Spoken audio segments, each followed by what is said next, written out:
ಇವತ್ತು ನಮ್ಮಲ್ಲಿ ವಿಷಯಾಧಾರಿತ ಅನುಭವ ಹಂಚಿಕೆ ಅನ್ನೋ ಒಂದು ಕಾರ್ಯಕ್ರಮ ನಡೀತಾ ಇದೆ.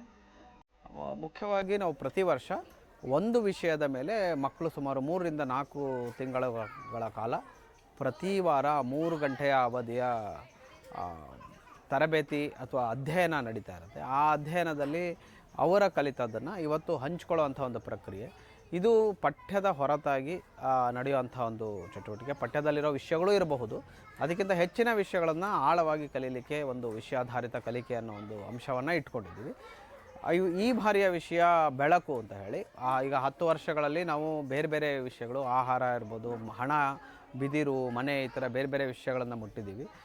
ನಮಗೆ ಅಗತ್ಯವಾದಂಥ ಎಲ್ಲ ವಿಷಯಗಳ ಬಗ್ಗೆ ನಾವು ಮಕ್ಕಳಿಗೆ ಆಳವಾದ ಕಲಿಕೆಗೆ ಅನುವು ಮಾಡಿಕೊಡೋದು ವಿಷಯಾಧಾರಿತ ಕಲಿಕೆಯ ಉದ್ದೇಶ.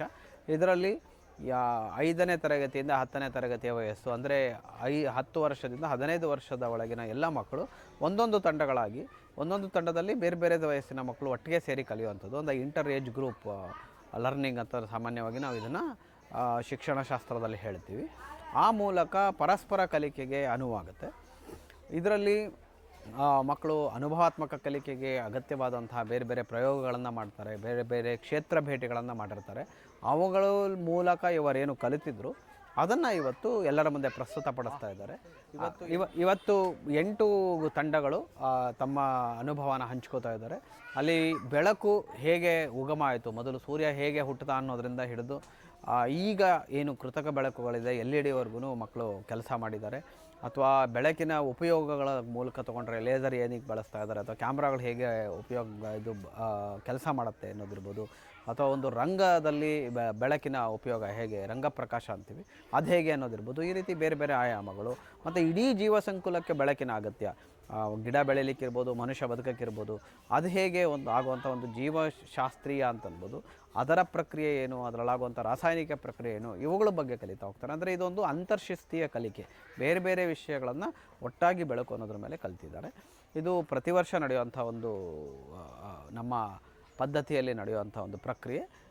ಈ ಕಾರ್ಯಕ್ರಮದಲ್ಲಿ ನಾವು 2 ರೀತಿ ಆಯೋಜನೆ ಮಾಡಿರ್ತೀವಿ. ಒಂದು ಪ್ರಾತ್ಯಕ್ಷಿಕೆಗಳ ಮೂಲಕ ತಾವು ಕಲಿತಿದ್ದನ್ನು ಮಕ್ಕಳು ಹಂಚ್ಕೊಳ್ಳೋದು, ಇನ್ನೊಂದು ಸಾಂಸ್ಕೃತಿಕ ಕಾರ್ಯಕ್ರಮಗಳು. ಇದೇ ವಿಷಯದ ಸುತ್ತಮುತ್ತ ಇರುವಂಥ ವಿಷಯಗಳನ್ನು ತಗೊಂಡು ಹಾಡು, ನೃತ್ಯ ಮತ್ತು ನಾಟಕ ಇವುಗಳು ಸಂಜೆ ವೇದಿಕೆ ಮೇಲೆ ನಡೆಯುತ್ತೆ.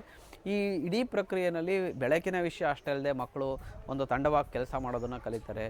ತಾವು ಕಲಿತಿದ್ದನ್ನು ದಾಖಲಿಸೋದು ಹೇಗೆ ಅನ್ನೋದು ಕಲಿತಾರೆ. ತಾವು ಕಲಿತಿದ್ದನ್ನು ಪರರ ಮುಂದೆ ಹಂಚ್ಕೊಳ್ಳುವಾಗ, ಇನ್ನೊಬ್ಬರ ಮುಂಚೆ ಹಂಚ್ಕೊಳ್ಳುವಾಗ ಯಾವ ರೀತಿ ಹಂಚ್ಕೋಬೇಕು, ಅದಕ್ಕೆ ಬೇಕಾಗುವಂಥ ತಯಾರಿಗಳೇನು, ಅಥವಾ ನಾವು ಮಾಡ್ಕೋಬೇಕಾದಂಥ ಮಾದರಿಗಳಿರ್ಬೋದು, ಚಾರ್ಟ್ಗಳಿರ್ಬೋದು, ಅದು ಯಾವ ಥರ ಮಾಡ್ಕೋಬೋದು, ಈ ರೀತಿ ವಿಭಿನ್ನವಾದಂಥ ಅನುಭವಗಳನ್ನು ಈ ಇಡೀ ಪ್ರಕ್ರಿಯೆಯಲ್ಲಿ ಮಕ್ಕಳು ಕಲಿತಿರ್ತಾರೆ.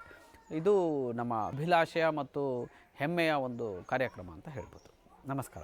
I am Surya. I am studying in 8th standard. Today I am going to explain eye part. Sclera. Sclera is the outer layer of the human eyeball. It's in white color. And eye muscles. Eye muscles are needed to move our eyeballs. This is the iris. Iris helps to zoom in and zoom out the pupil.